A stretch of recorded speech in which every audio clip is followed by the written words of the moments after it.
All right, hello everyone, and welcome back to Everybody's a Comedian, where we get all up in comedy's business. I am your host, Keith Graber, and with me as my guests are a couple of fellow comedians and very funny guys here to talk about their experience as black comedians in this industry, which I'm sure has a lot of hidden pitfalls and things that aren't obvious to the rest of us. Guys, give it up for Malcolm Hall and AT. Guys, how you doing? Doing good. Yeah, Good. Hell, I was expecting applause. You know, right? when you go on stage, you're like, well, why did he clap for me? Guys, I almost did. Here's the thing: Zoom is changing this, right? I almost clapped at the TV the other day because I wanted to show some. Yeah, I'm like, man, I was going to clap too. I'm like, all right, well, Yeah, am I gonna clap for Malcolm? You clap for me, or like? don't clap for each other. I was like, no, it'll pop in the mic. I'm sure. No, so At, I know you pretty well. We've met during quarantine, but we've gotten to know each other from all the shows we've done. And Right. Malcolm, this is the first time we're meeting, and it's really good to meet you. Nice to meet Uh, you. Thanks. So tell us a little bit about yourselves. Okay, so you've both been doing comedy for what, 10 years, 12 years, somewhere around there? Yeah, me. I started in 2009. I started in when I was in college. I started out in Greensboro, North Carolina. Hmm. So, and I went to college of North Carolina A&T State University. So I did comedy there for about 4 years Hmm. because I moved out to LA in 2013, and I've been chugging along and chopping that axe ever since. Hmm.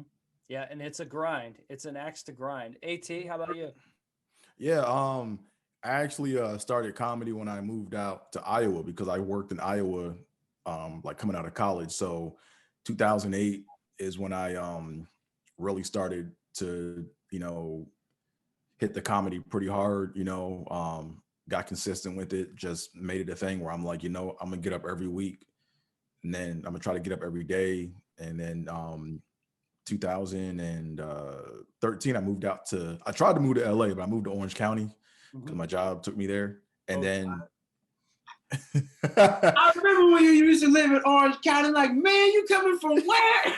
yeah, yeah, man, I had that hike, man. I came up from Irvine, man. It was a drive, man. yeah. Um, and then when I can't it was Lake Forest, right? But people don't know where Lake Forest is, so I got to say Irvine. But last year I moved to LA, finally made the move, and then the world shut down. So Mhm. I'm grateful I'm still out here, though. I mean, it's been a rough year for a lot of people. You know. Yeah.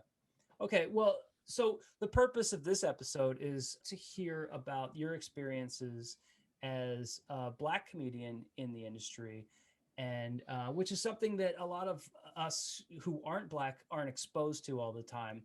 And so maybe we don't understand exactly all the nuances and the things that other people go through.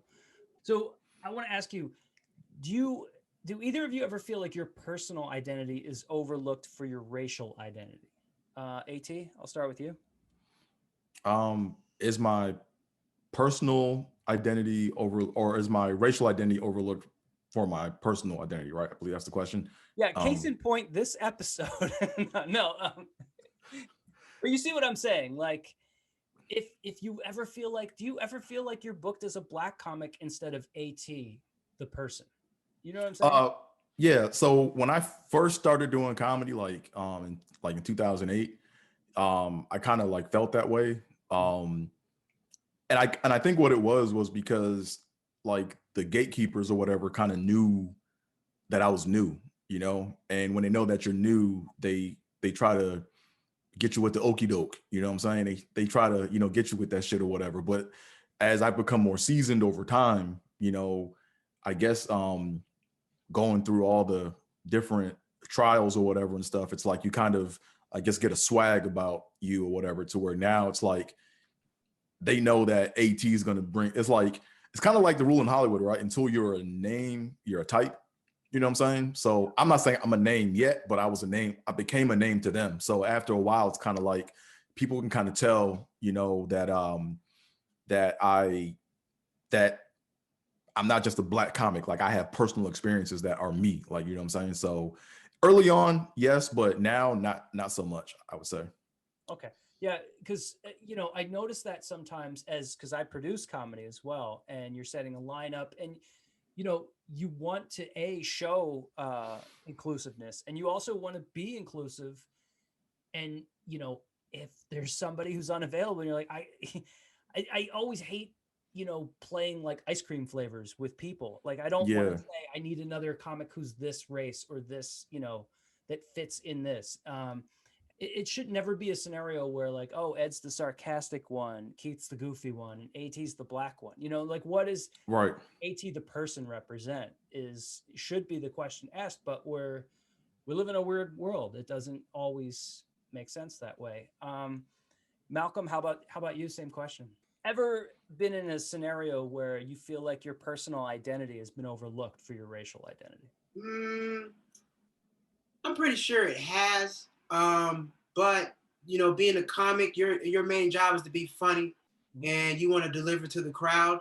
So I can honestly say I would probably have overlooked it because my main goal is to, you know, knock the ball out the park on stage.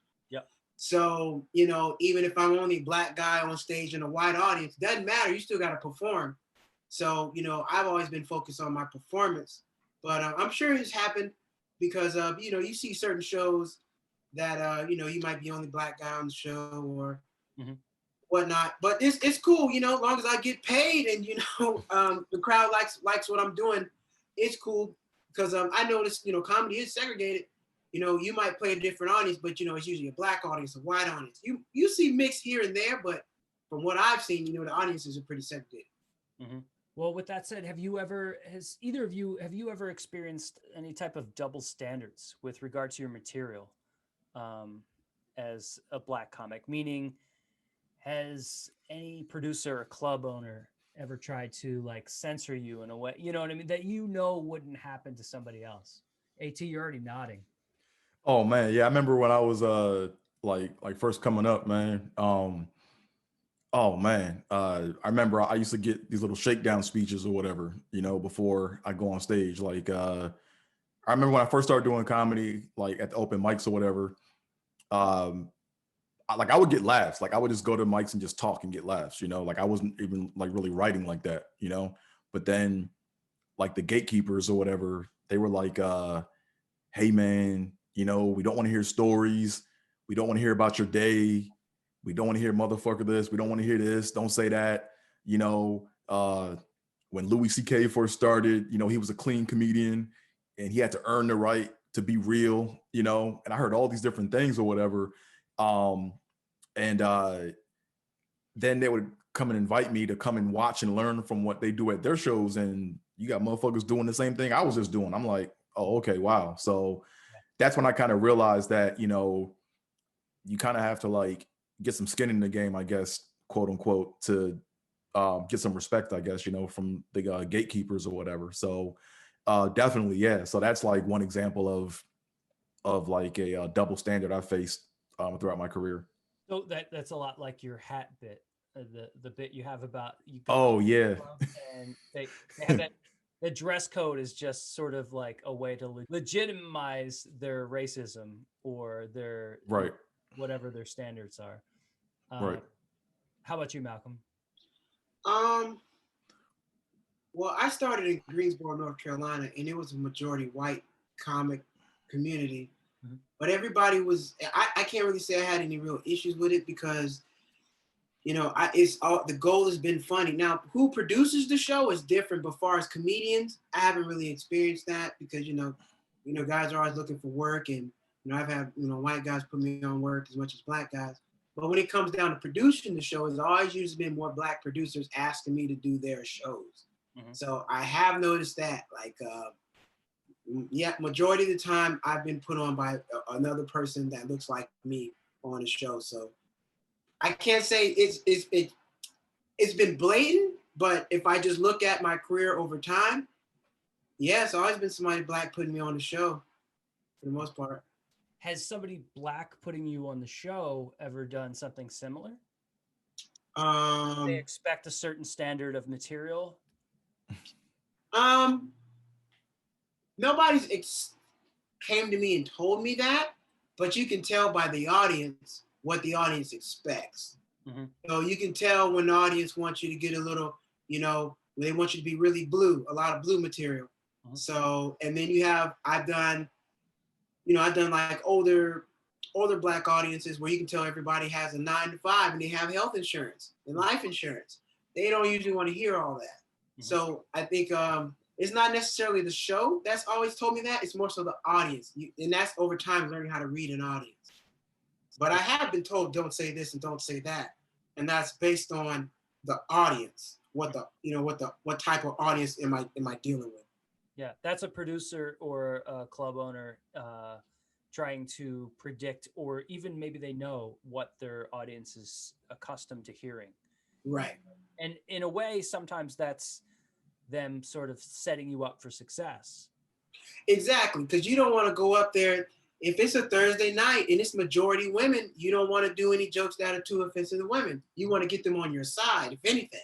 So, and you have to, as comedians, you have to be able to read your audience. You got to be able to look around and know, I can't do this and I can't do that. And you get about maybe 5-6 seconds to figure it out, kind of like playing quarterback. You have to be able to read at the line. You got to walk on stage, and before I say anything, I got to know who's who and what's what. And if you got to reshuffle some material, you got to do it. That's like another layer of how difficult it is to do this craft. There's the performance factor, there's the writing factor, there's a million other things that you have to work on yourself. And then there's this real time knowing what happens and being able to react to it and having the material and the repertoire to be able to actually effectively do that. What you're saying, if you're switching up your material for a certain audience, you actually have to have that material in the bank or you're going to bomb. Right.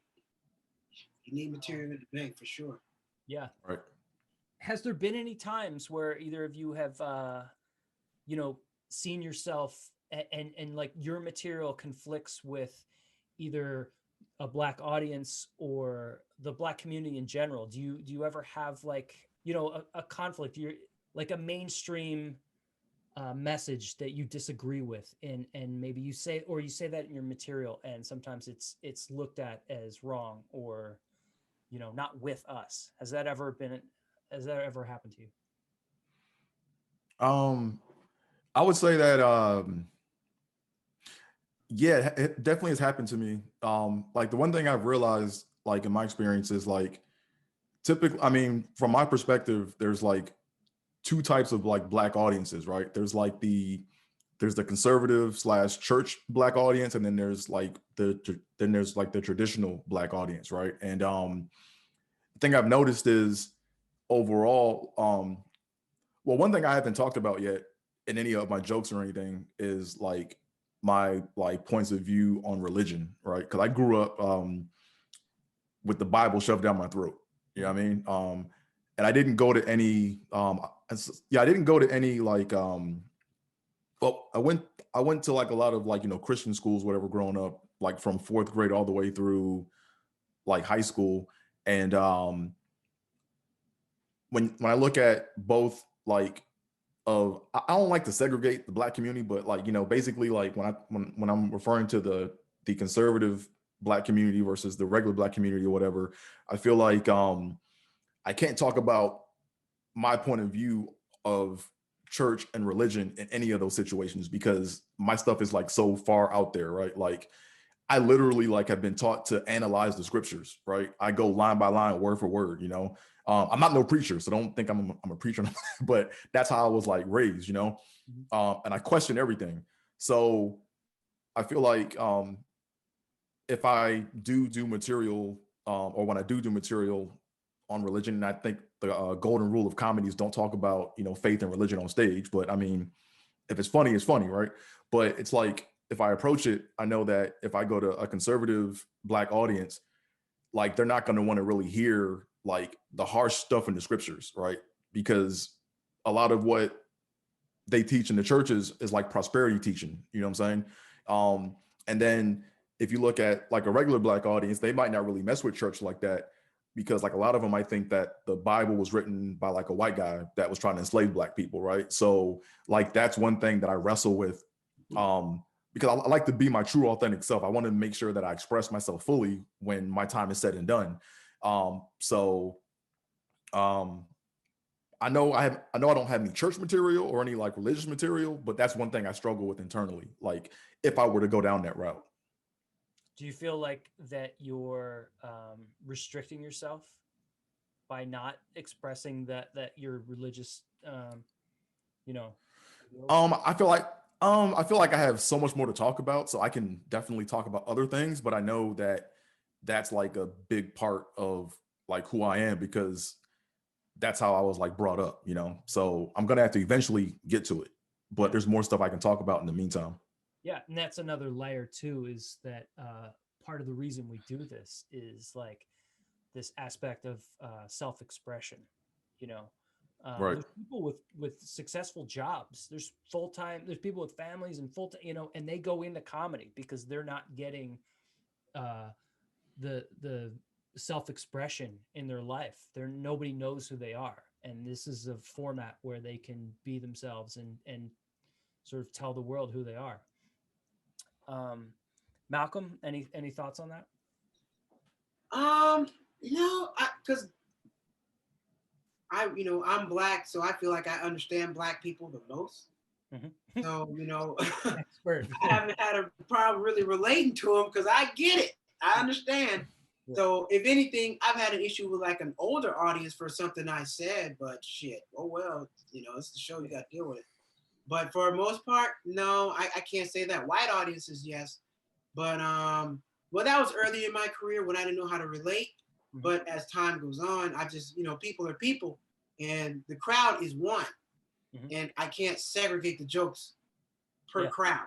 You got it, this is one unit and everybody's listening as one unit. So you can't tell jokes for whites and blacks in the same crowd. That's not going to work. Yeah, that's truth right there. When you say white audiences had a reaction to, what were those types of reactions and what was the material that you were running? I was in Cariboro, North Carolina. Mm-hmm. It was probably my second year of comedy. And I got there late. So the guys were being I don't know if this is the rules. I didn't read anything about it, but they put me on first. I was supposed to go fifth. So I was prepared to go fifth. Since I got there late for check-in, they're like, well, since you're late, you're going on first. I'm like, all right, whatever. And it was the girl's birthday. And, they were doing a warm-up, doing the whole birthday and stuff. I said, you know what? I'm going to say something about her birthday. And I went up and the joke was, hey, happy birthday. Who's gonna lick your pussy tonight? And they didn't find that very funny. What? That's hilarious. I said, well, I thought so. The birthday sex. At that time, the birthday sex song was out at the time. Yeah. So, and nobody laughed. I said, okay, well, I would expect like a bunch of hands to go up too, and like you count them on stage. Exactly. It was not the appropriate time for that joke or the right audience. Yeah. But I'm pretty sure if that was a Black audience they would have got it. Yeah, but yeah. I knew I should have known better when I could have said something like that. But I feel like you just got to know who you're dealing with. Kind of like at work. You know who you can talk shit with at work and who you can't. Yeah. And I think maybe that comes back to what AT was saying about like conservative audiences versus non-conservative audiences. Do you ever feel expectations to not show vulnerability as a Black man who is a comedian?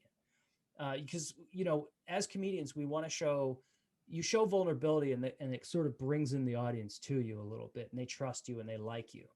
But does that sometimes conflict with what the expectations of your image should be as a Black man or a Black performer?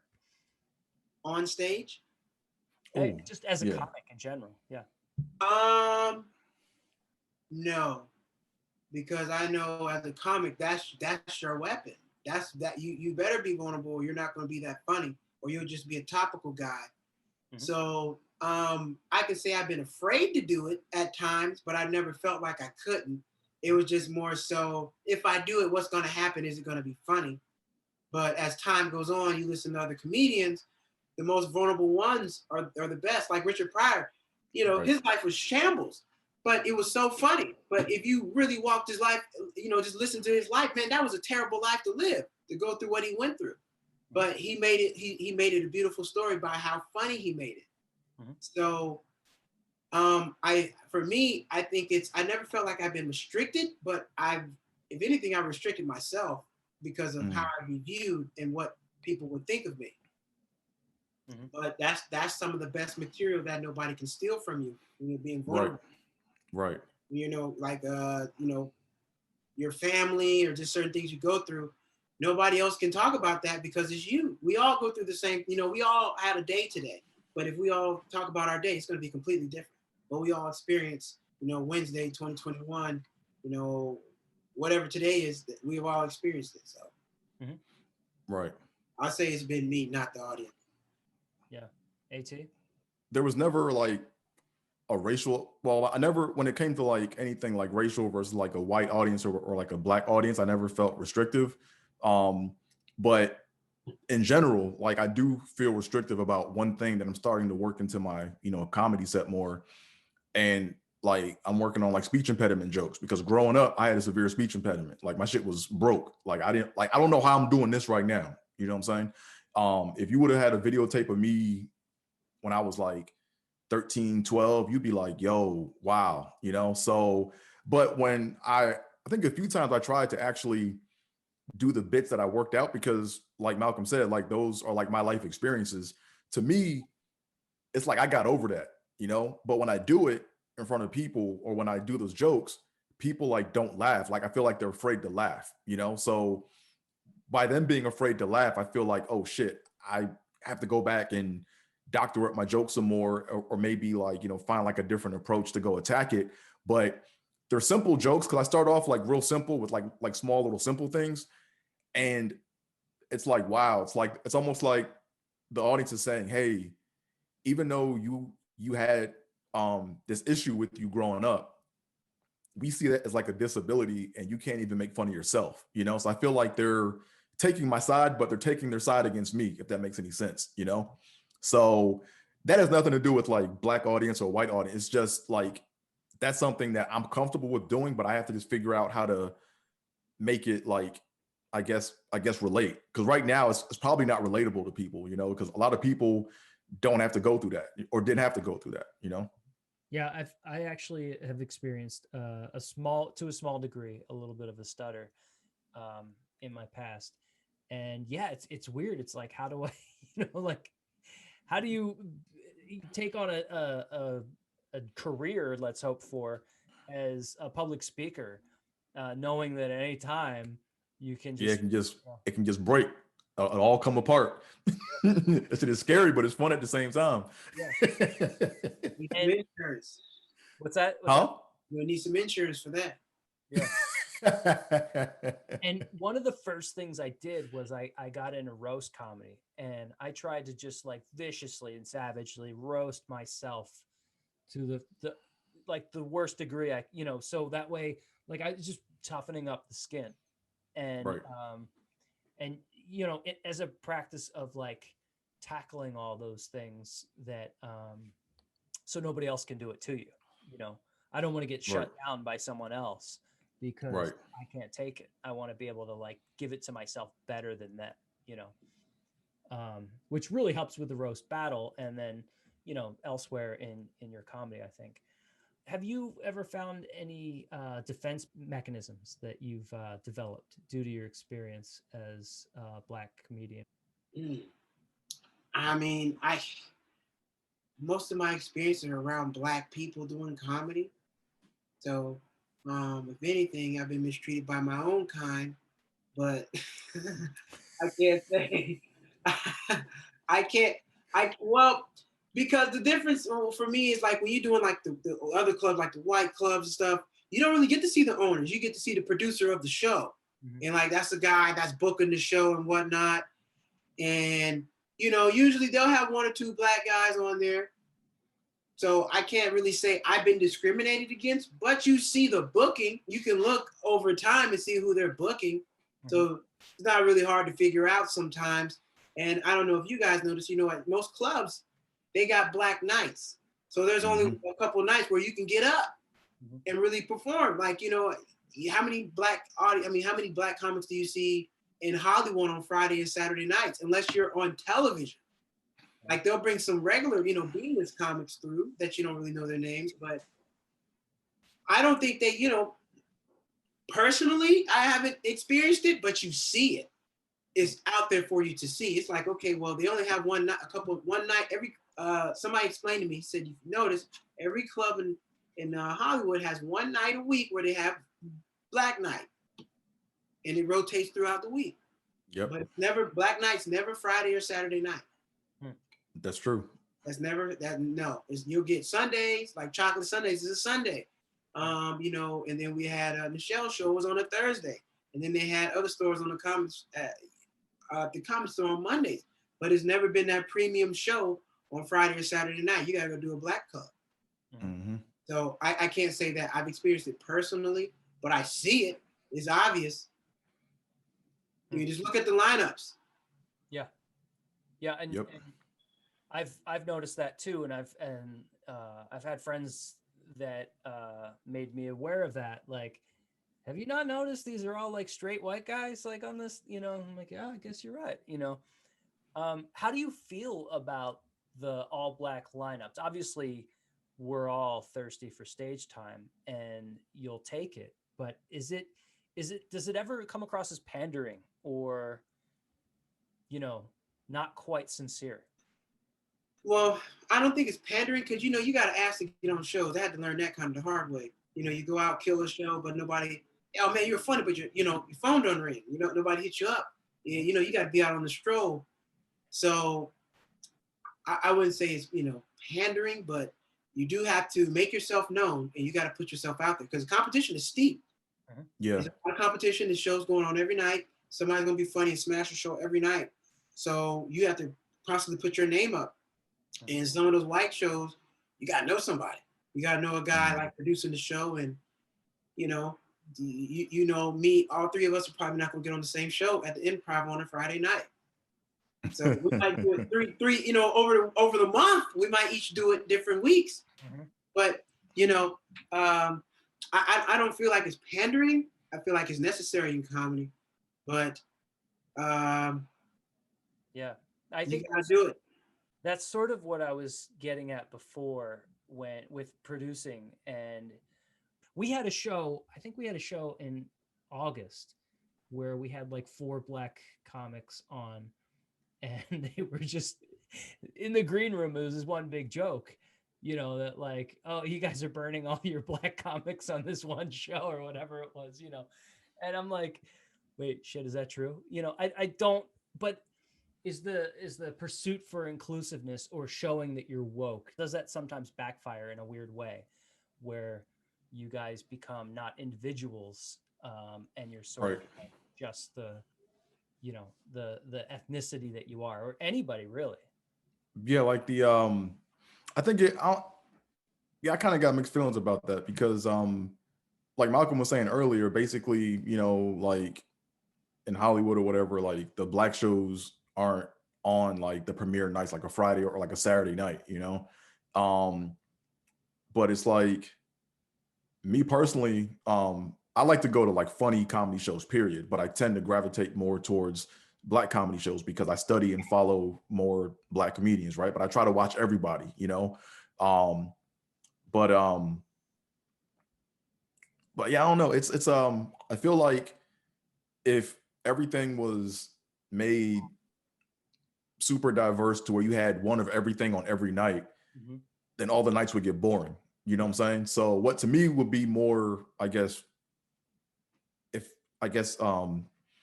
more utopic, if that's even a word, is if you had the nights where you featured like one group of people, but you also put maybe like 1 or 2 others in there of other ethnicities or whatever, mm-hmm. and then rotate the nights around. So it's not like, oh, well, Thursday and Saturday, like Thursday and like Mondays are like black night. Like, you know what I'm saying?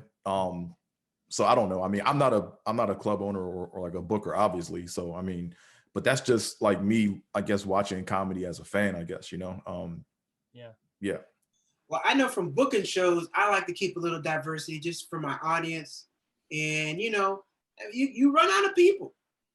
Yeah. You run enough shows, you're gonna run out of folks. So you know, at some you know, you done plenty of my shows I produce. Mm-hmm. I mean, same folks come every other night. So if white, black, Indian, I don't give a damn. I need some people to go up tonight. So, you know, sometimes it gets down to that point, you know, you'll take who's funny. Right. And if I have 3 white guys that are funny over 3 black guys, I'm putting the white guys up because they're funny. And I got to give my audience the best talent. Now, Right. that's my mind. But of course, you know, when you get to politics of everything, it changes. Yeah. Mm-hmm. But, you know, for me, just straight business, I got to put up who's best and whoever's there. And, you know, I used to try to keep like put up women and stuff because I need people to buy tickets, and women like to see other women be funny. And people like to see people like them on stage. But you like me. So I know if you're some of my white friends, I'm gonna bring white people up or whatever. You got to satisfy your customer. And Right. I think sometimes people forget about the business of comedy. Like you got to satisfy the customer, and whoever your audience is, you got to satisfy them too. Yeah, that's the business versus the art. Right. Right. AT, I wanted to go back to defense mechanisms that you've developed. So the one defense mechanism that I felt like I've developed throughout my career in comedy is being able to snap or to joan, right? Or you might call it doing the dozens or bagging, you know. Wait, I'm sorry. Slow down. I don't know any of those terms yet. Sorry. Yeah, so it's not roasting, right? Like roasting to me is when you actually sit down and you write out a set about a comedian, and it's like, or your friend, or more than likely you guys are friends, and you read through the roast or whatever, and it's a roast, right? That to me is a roast. It's like more formal, but like snapping or joning is like your mama jokes. You know what I'm saying? Yeah. So I had to learn that like early on, man, because in the Black community, man, like with the people I grew up with, you had to be able to bag, man. Like, and this was before I like became a comedian, you know, because that's just how it is, you know what I'm saying? So I would say that I developed it subconsciously, you know what I'm saying, just as a way of life, but also I do it too in case someone jumps in on my set on stage, right? And I've never had to really like, you know, bag anybody on stage, and I prefer not to. Typically when I'm on stage doing my set, I like to just keep it about me, my jokes. Like my ideal comedy set is just being able to go to a comedy show, have a set that I'm going to do, but things happen in the room and I can just play off of that and I can just have fun and not use any material. But I mean, at the end of the day, that's probably not going to happen in like 99% of the time, right? So you have to go in there with a structured set. So I tend to always like keep it focused on my set. But if someone jumps in on my set, I will bag back on them. And it's like, I know how to do it in a way where it's funny, right? Like I'll poke, right? I'm not going to try to go destroy a person. Because you'll lose. Really, you lose a room. Really, it's like the amount of heat that comes at you. You have to be able to respond with the same amount of heat, but more accurate and like better, right? It can't be like if someone comes at you with like a yo mama joke and then you come back with, oh, that's why your life is fucked up. Like, you know what I'm saying? It's like that's not really gonna work. Yeah. Right. But it might be like small things, right? Like the one thing I'm pretty good at is like facial recognition and being able to like glance at a person and say they look like this person, where they might not look just like them, but they have certain like facial features or they have certain they have like certain like facial features or whatever that do resemble that person, and I can just bag on it and then people just start laughing, like, you know what I'm saying? So, but I don't lead with that, right? Like I always make sure that like the rule in my book when it comes to bagging or snapping is like someone has to initiate it with you first. You just can't go at somebody, because if you do, you might get with a master snapper and they might like tear your ass up, you know what I'm saying? So but that's like the one defense mechanism I think I have in comedy that, I mean, I haven't had to use on stage, but it's something that's there. Yeah. And I feel like we all come from, most comedians come from a background of where comedy itself was our defense mechanism. So yeah, we're kind of used to it, and it's just a matter of honing that. Malcolm's, have you experienced something similar? Well, what Andre said, that's definitely that. Definitely experienced that. But I would say my defensive mechanism in comedy is preparation. Staying ready to go, because you never know when you're gonna get called. You'll be sitting at home. Hey, can you come down to the club and do something? I remember one year, a friend of mine, Melrose, he called me, come down and host the J Spot. He was on the, I don't know, he was up, but for whatever reason, he couldn't make it that night. He called me, I'm sitting on my couch. But if I didn't have any material and I wasn't ready to do that hour or so of hosting the show, I wouldn't have been ready, and you can lose an opportunity. Mm-hmm. And, and if you, and that keeps you, the defense, and that keeps, keeps your name good in the streets, because your name, you got to have a good name in the streets of comedy. People got to, when your name comes up, oh yeah, he's funny as hell. You got to have that. And if you don't deliver every time you go up, and when you need to, your defense mechanism is not going to work, and you're not going to get any work. And then you'll be the guy that's not funny and nobody's going to deal with you. So I say you got to be prepared in comedy, or you're not going to get any work. And you're going to, it's just, and, and to say to defend off people, not disrespecting me, be funny. Because you don't want to be the guy that's not funny, and, you just don't want to be that. You don't want to, that's not good, because it gets around quick. I can attest to that I never turn down almost anything. Like if it's terrible, but you never know what that's going to lead to. Each opportunity is a little seed, and you don't know what that's going to grow into. You can meet somebody on that show that's has a way better show, and then you connect, you network with, so you never know where it's going to lead. So definitely, stay ready, and, within reason, say yes to a lot of stuff. I'm not going to say you say yes to everything, but those bar shows, I would say bar shows are great. You learn a hell of a lot, and as a comedian in a bar show, they don't give a damn that you're talking. They're not interested. But I remember a comedian told me one time, he said, look, when you're doing a bar show, don't talk to everybody. Talk to who's paying attention to you. If it's a couple, just talk to them. Don't talk to anybody else. And as you keep going, the crowd will fill in. And I've gotten so strong in bars because they didn't give a damn. And that's when your defensive mechanism really starts kicking in, because your insecurities not being funny can't kick in and tear you up on stage, because that's when you'll wrap it up and go home. So I would say another defensive mechanism is keeping your insecurities in check. Because, if you feel like they're not laughing, or you're not getting them, or you're not getting the laugh you feel like you deserve, that'll throw you off. But, of course, you guys, as you get seasoned in time, you learn that. But in the beginning, if you don't, I don't think you'll make it.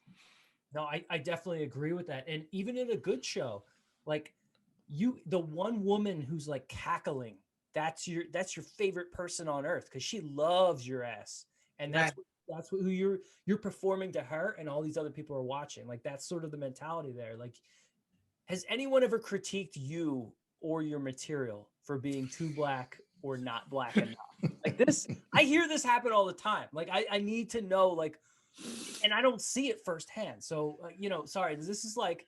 Yeah. When I was in Iowa, like that's when I got my material like critiqued the most, man. I remember the first time I did an open mic out there. People were laughing. Everyone's having a good time.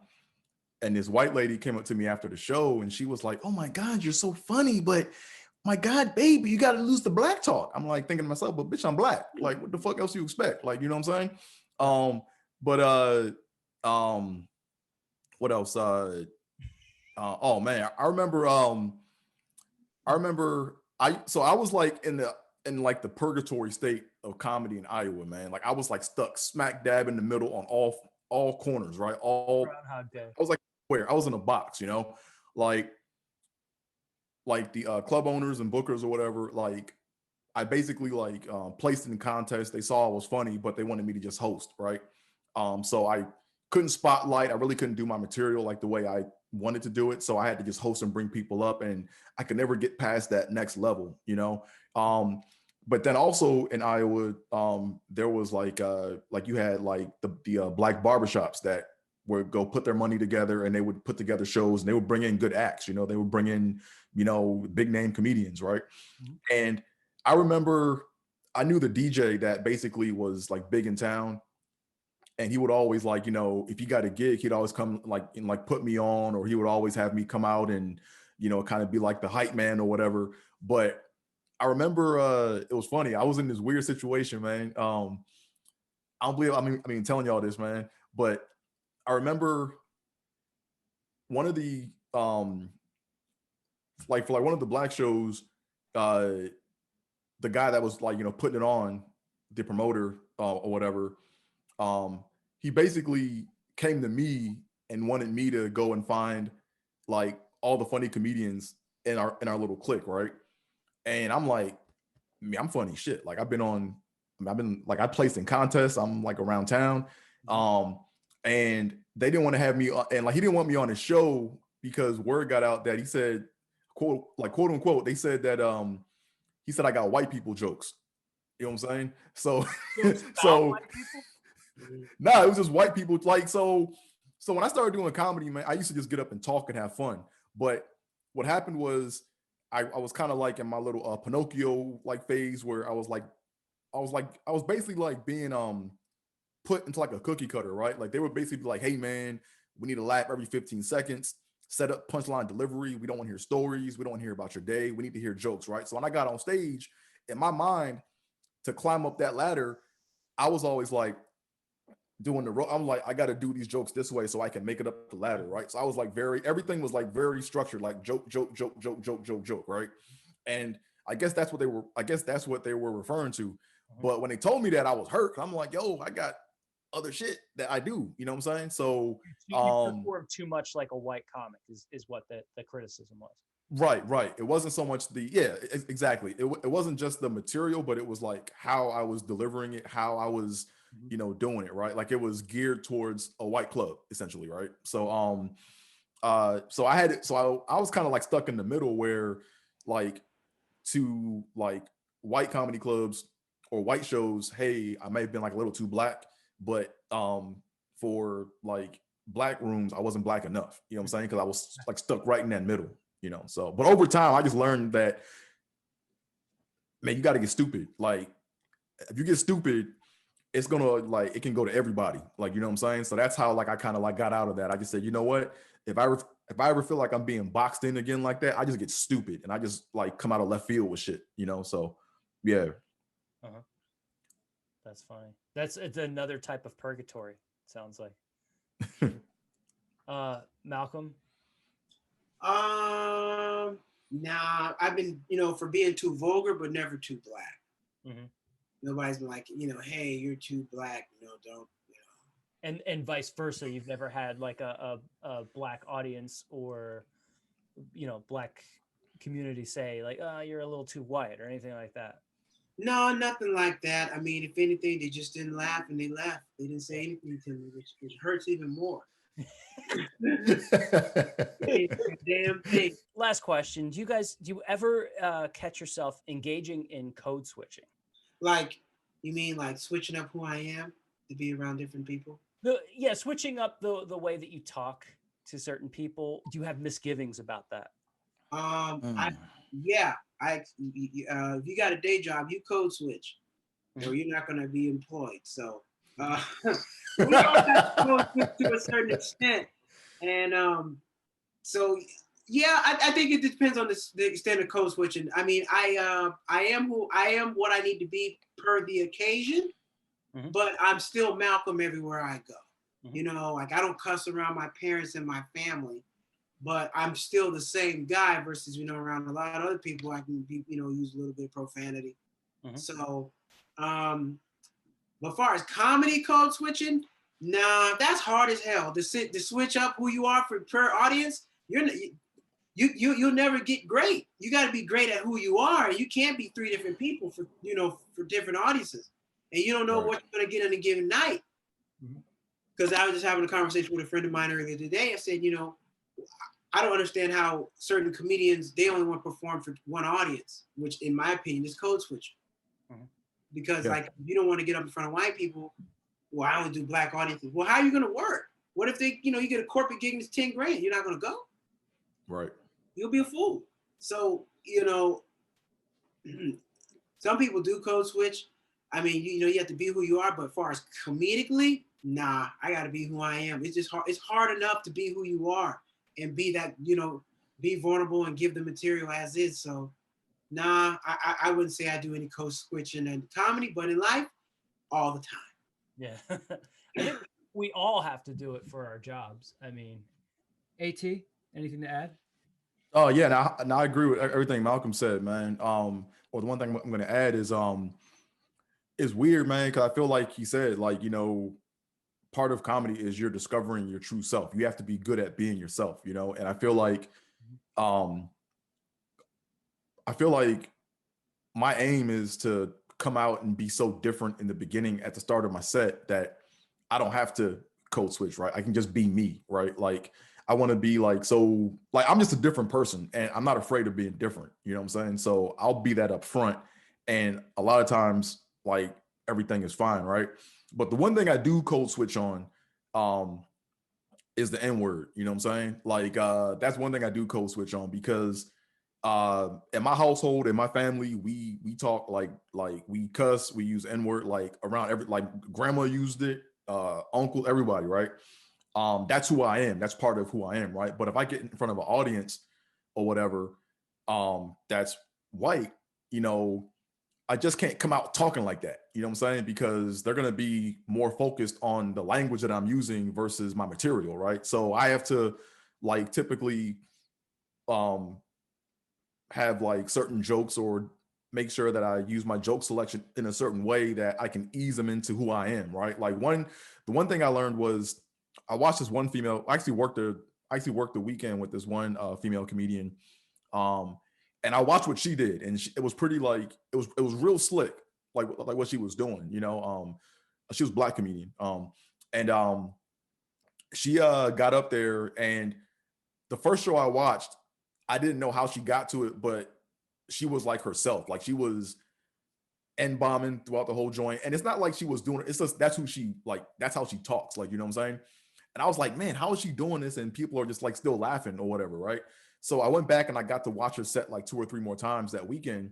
And what I noticed was when she opened up her jokes, like she typically had a solid joke that was just funny without any bad language or whatever. And then she eased into it. And right when she started getting the laughs, she boom, I'm going to be myself. And then she was being herself in the beginning, but it was like she was more of herself after that point. And I was like, oh, okay, let me go ahead and try that, So like the one thing I had to realize, the one thing I learned, like especially like being out here in LA, is you have to be aware of how people perceive you, because I took an acting class out here, and things are different for different people, right? Like I was in this class, and there was this white dude, 19-year-old Disney face, 6'3", blonde hair, blue eyes. And we're doing the scene, right? And the people that are doing the scene or that are coaching us are people that work in industry. Like as soon as they get done with us, they're on a set for a show that's about to air the next day, right? So, and these females are like coaching him or like coaching him in the scene. And basically he loses a friend in the woods and he comes across a beautiful woman. And then he has to get all up in her space to try to, get her number, right? And the white females are like they're egging her, they're egging him on, like, oh, you got to get up in her crotch, you gotta take it, you gotta give her that look like that's yours. And I'm like, cool, I'm gonna do that next. You know what I'm saying? So when it was my turn to go and act the same scene out, they cut me short. They were like, no, that looks too rapey. You can't do that. And I was like, what the fuck? You know what I'm saying? So that's when I learned you have to be able to like see how the world sees you. And then you have to kind of like meet them halfway in the beginning, but then you have to like transition into being like yourself as fast as possible. And that's what I kind of do or whatever, So yeah, I guess I kind of in the beginning, I code blend, I guess, right? Instead of code switch, right? Like I kind of like come out a little, like I read the audience, I see what I got to do. And then I say to myself, how quickly can I get to being my true self, and I just go for it or whatever. So yeah, Well, that was like a truth carpet bomb right there, because there's so much in that. One being the way that the world perceives you as a black man as opposed to somebody else, but also, um, something that I've always noticed in certain people's comedy is the use of the N word, and whether that gets you the extra laugh, whether it's cheap or not, and whether it's worth using in your act. And are you saying, At, that you never use the N word in your act? Oh no, I do. But it's one of those things where like it's like this, right? Like my rule is this, right? And everyone got their own rule, I guess. But my rule is like if I'm quoting someone that's part of the thing, I'm gonna say it. Mhm. If I had to think about it before I say it, I won't say it Mhm. because it's more of like a reaction. It's just how I talk, right? So if it comes out, it's like that's who it is. Oh well, I'm not gonna apologize for that. You know what I'm saying? But at the same token, I'm not going to like write it out if I don't need to use it, right? Like if I have to think about it before I say it, I'm not going to. And using that word shouldn't like be a crutch to get you a laugh. Like, you know what I'm saying? Like that's not what I do. So Yeah. Malcolm? Yeah, I use it in my act. It depends. I know who wants to hear and who don't. Just like you know who you can say it to and who you don't. Just like it's context. You know who you can talk to certain ways, and you know who you can't. Mhm. You know who you right, can jump with and who you can't. I can say certain things to certain friends that they'll never tell anybody. You say it to another friend, they're gonna think you're crazy. Mhm. So I think it's right, just about body language and just people speak without speaking all the time. Mhm. You can right. walk in a room with 4 people and never say anything, and we said a whole bunch of stuff in 10 minutes. Mhm. Mm-hmm. And so I think it's just about knowing your audience and knowing when you can say it and when you can't, when you need to say it and when you can't. Some people don't say it at all, which is fine. Some people say it a lot too. But I tell you this, you're not going to do television with it. Mhm. Right. If you want to do TV, probably not. You probably want to get rid of it. Mhm. So, and I keep that in mind. I want to make it a television. I know I can't use that. I can't. There's a lot of words you can't use on television, or a lot of subject matter that you can't talk about on television. Mhm. So, but I will say this: the people who do like to use it a lot on stage don't look like me. Uh, you hear it a lot of open mics. Listen, the white guys, we're talking about race, so I'll say it. Really? Look, Really? most of the racism I hear is from open mics, and white guys want to do racist jokes. Oh, wow. Right. And Right. they look Yeah. around and say, is there anybody? Okay, nobody black in here, so I'm saying. I heard it one time, I'm like, hold up, buddy. And they're like, oh, man. So, these white dudes want to say that stuff, and they think it's funny, Right. but no, you're not going to say that in front of anybody else. You're not going to say it in front of a black audience. So I don't get that about, some white comics. Like, you build this Yeah. racist ass joke that you can't tell in front of anybody unless you're in front of some white people who feel like you. And I have seen racist comics, white comics be racist, and white people don't like it. I've seen black comics be a little too blue and people not like it. So Right. I've seen them both. So just because you say it doesn't mean the audience is gonna like it. But I can say most of the racism I've experienced in comedy has come from the comedians. Really? Mm. Yes, on Yeah. stage, want to say slick stuff, slick Yeah. jokes, Yeah. Yeah. They. and whatnot. Is And either slick jokes or inappropriate jokes about women. Those are the two. I don't care for both.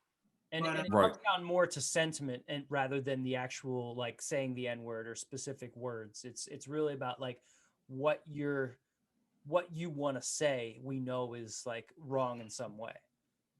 Yeah. Like, yeah, why is that? I'm sorry. yeah, it's like you want to get a rise.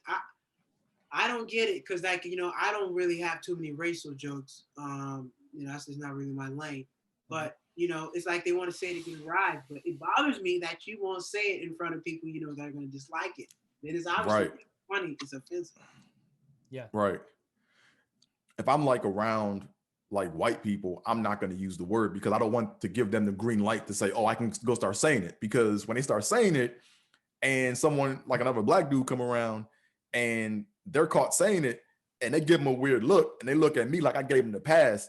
It's like, I don't want to be the dude that gave them the pass for that. Like, you know what I'm saying? Like, so I just like in general, in public and like regular settings, I don't like use it around like non-black people, not just like non-black people, but around black people or like at home, I'm going to use it because that's who I am. So it's kind of like a little filter I have that it just, it's something I don't even think about anymore, really. I just do it. Like, that's just how it is with me, you know.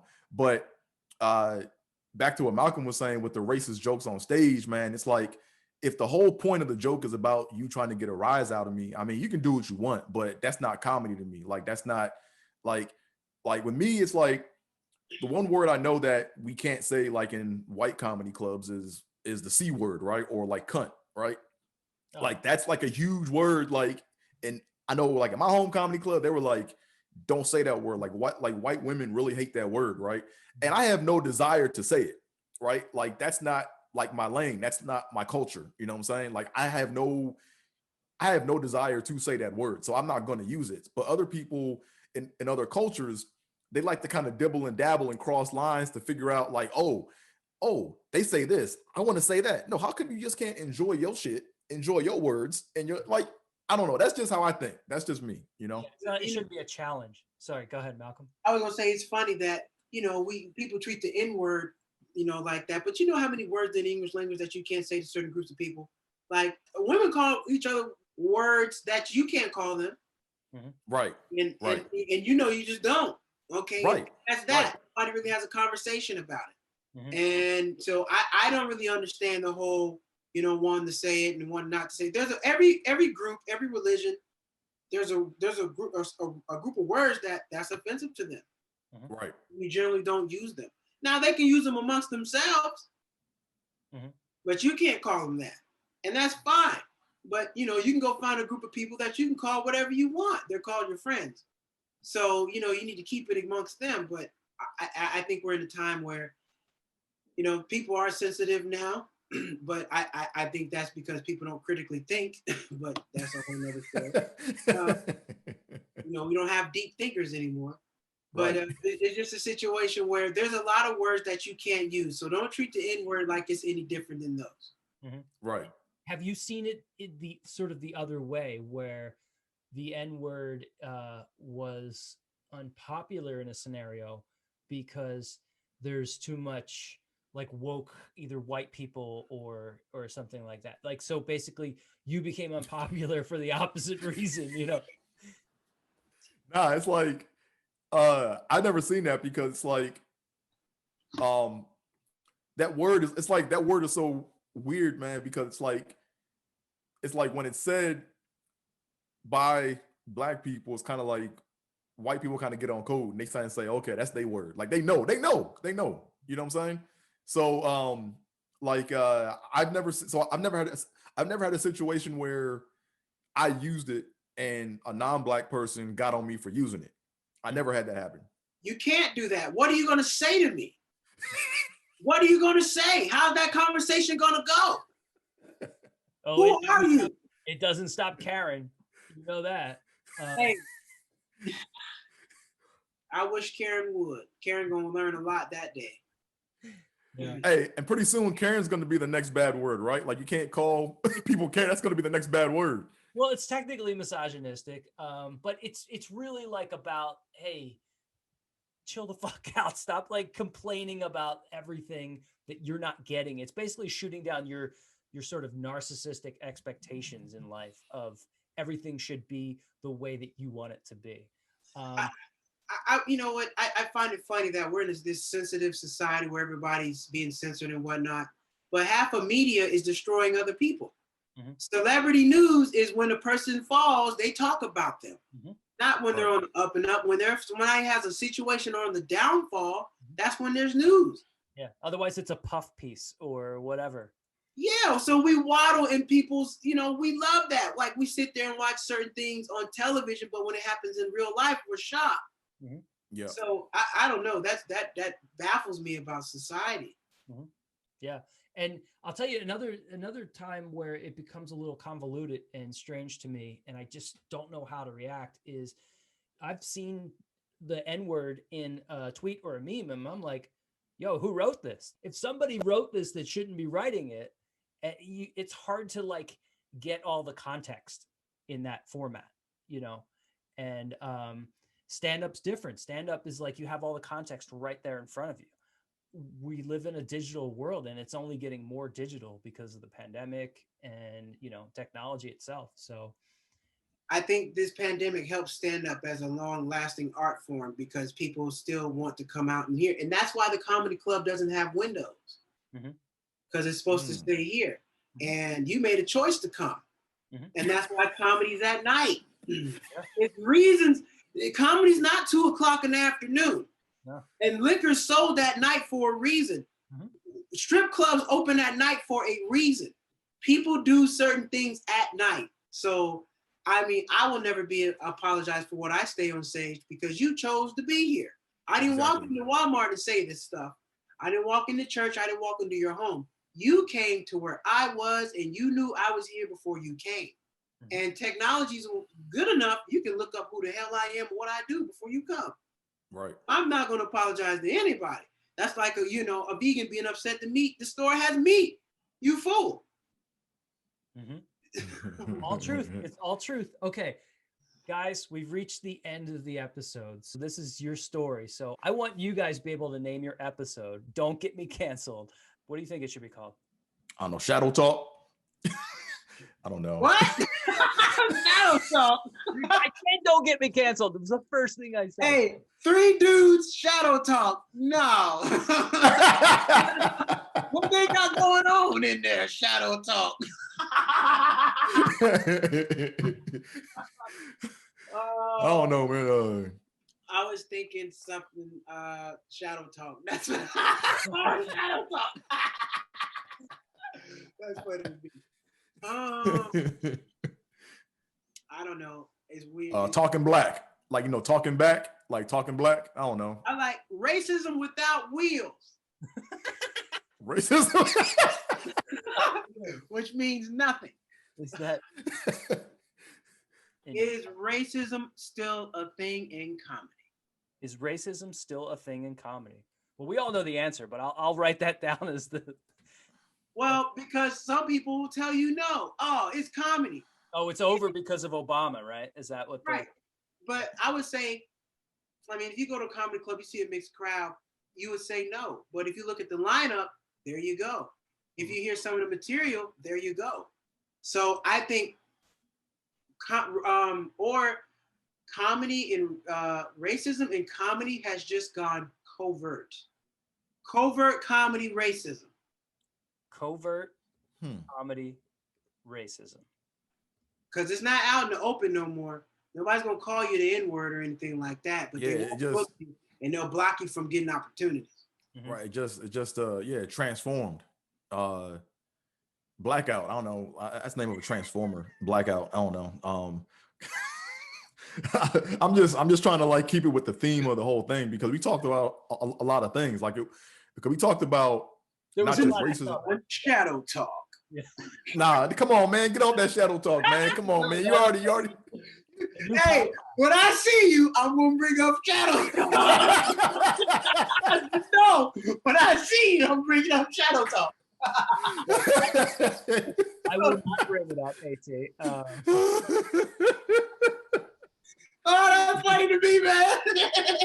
Yeah, Malcolm not gonna let that shit go. I know he's not gonna let that shit go. He'd be like, Dre, what's up with the shade, man? What you doing tonight? Baby, come over here for some shadow talk. Here on Everybody's a Comedian, we like to create inside jokes. Guys, is there anything you want to plug, AT? Oh yeah, I started a podcast / internet show. It's not on all platforms yet, but I have a podcast or whatever. It's called Tripping with Theo Bold, where I talk about basically on the show. I mean, it's supposed to be funny, right? But I talk about it's called Tripping with Theo Bold because I be tripping literally and figuratively, right? So I be tripping in speech, you know what I'm saying, every now and again. And also I have crazy ideas or whatever. So that's why it's called Tripping with Theo Bold. I try to do it every Thursday. It's on YouTube. Check it out. But I cover that. Daily Fantasy Sports Talk is in that segment or is on that show. I talk about simping, things I know about. It's all kind of bundled in that little podcast or whatever. So yeah, every Thursday on YouTube, Tripping with Theo Bold. Mm-hmm. And is there what's your handle to search? Oh, just search Andre Theobald and it'll come up. Okay, cool. And Malcolm, anything you want to plug? Cheap Not Broke everywhere, always. If you can find me on Cheap Not Broke on Instagram, YouTube, Facebook. It's a lifestyle. Cheap Not Broke, I teach you how to find cheap travel deals, teach you how to cook cheap meals, find shoes, everything. Just living a efficient lifestyle while being cheap. And cheap is not the quality, it's the quantity. Mm-hmm. How much I paid, not what it's made of.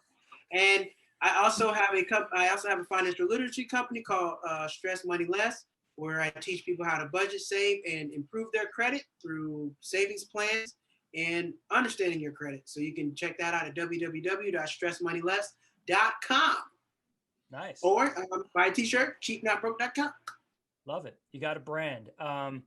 Guys, comedians, we're multifaceted. We have a lot of interests, a lot of abilities here.